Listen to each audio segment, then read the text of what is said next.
Allergy season doesn't wait until you're home. It shows up in the car, at work, even at the gym. That's why Kleenex Ultra Soft Tissues have you covered. They're allergist approved and silky soft to help prevent skin irritation. And now, new Kleenex Snap and Go lets you take your favorite skin-loving tissues anywhere. A durable, compact case with a snap-shut lid, Kleenex Snap and Go keeps tissues clean and protected. So wherever allergies strike, comfort is within reach. For whatever happens next, grab Kleenex Snap and Go.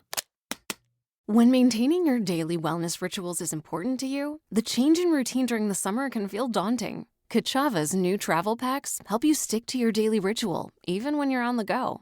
Just one packet of Kachava's all-in-one nutrition shake provides complete nutrition with 25 grams of protein, 6 grams of fiber, greens, adaptogens, and much more. So you'll be fueled and ready for wherever life or your summer adventures take you. No fillers, no nonsense. Just the good stuff your body craves. Plus, it actually tastes delicious. But you can try it for yourself because the variety pack includes all 6 delicious fan favorites: chocolate, vanilla, chai, matcha, coconut acai, and strawberry. So instead of worrying about sticking to your daily ritual, simplify it with Kachava. Go to Kachava.com and use code FITNESS for 15% off. That's KACHAVA.com, code FITNESS.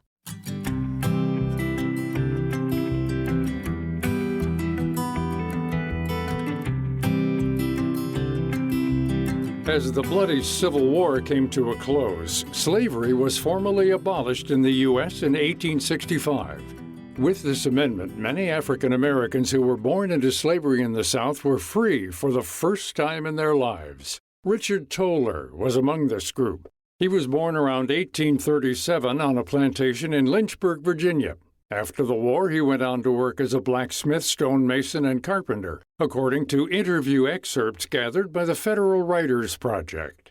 It's a first-hand look at slavery. You know, we all learn about slavery, or most of us learn about slavery in schools and in high school, and it's oftentimes kind of couched in economic and political terms, but this is the first time I had ever come across first-hand accounts, and I think that's its real value.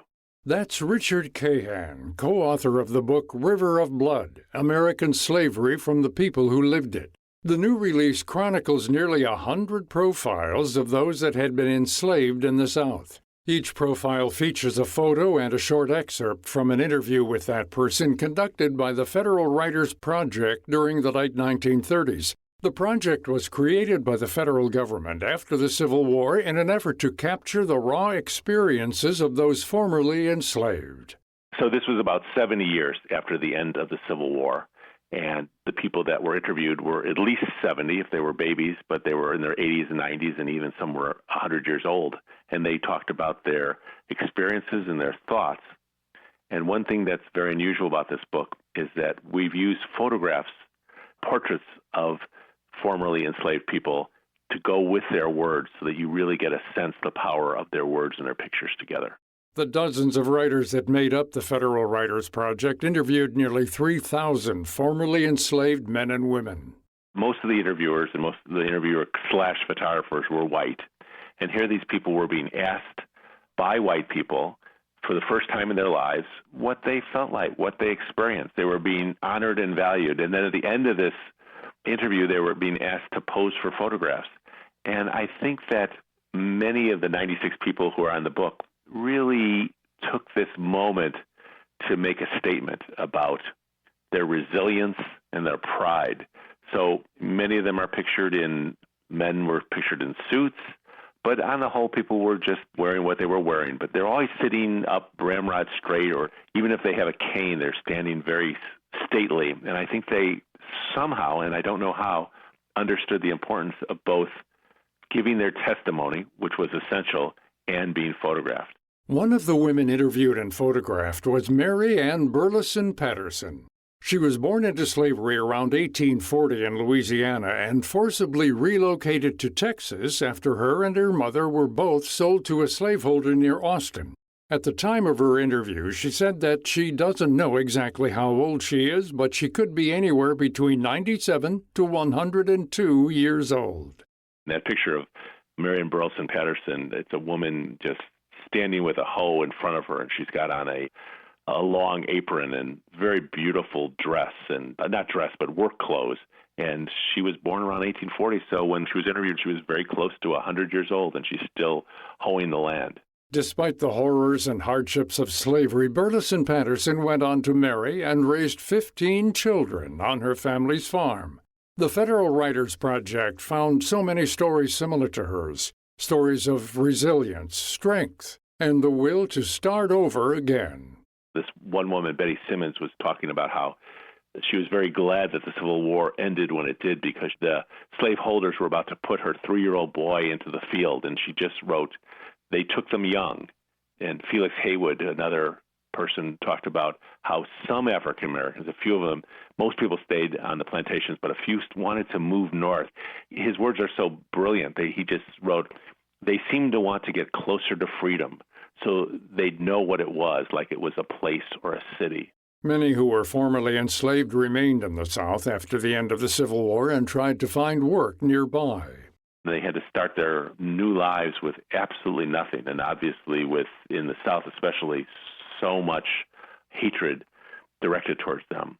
The end of the war was a very difficult moment for African Americans who had been enslaved.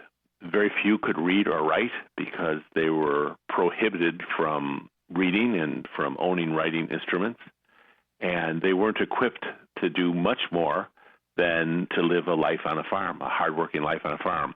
So at the end of the war, it was not surprising that many people, most people, stayed close to the plantation where they had been held or nearby, because oftentimes slaveholders agreed to pay them. It was a very small amount of money, but they agreed to pay them and also provide for their food and their housing.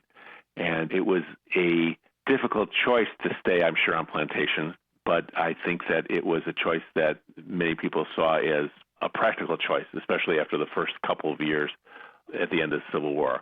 But by the early 1900s, thousands started migrating north to cities including Chicago, Detroit, and New York in search of greater opportunities. They pushed onward in hopes of a better tomorrow.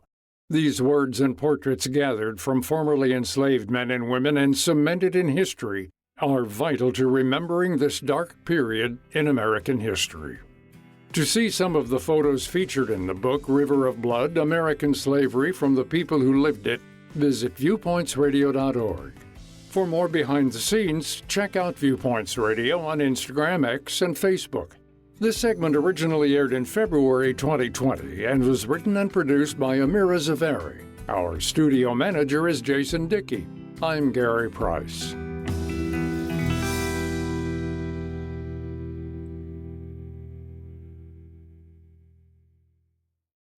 The In Good Health podcast gives listeners the latest news on what's trending in health, science, technology, and more, featuring medical experts who break down complex topics in a way that's easy to understand.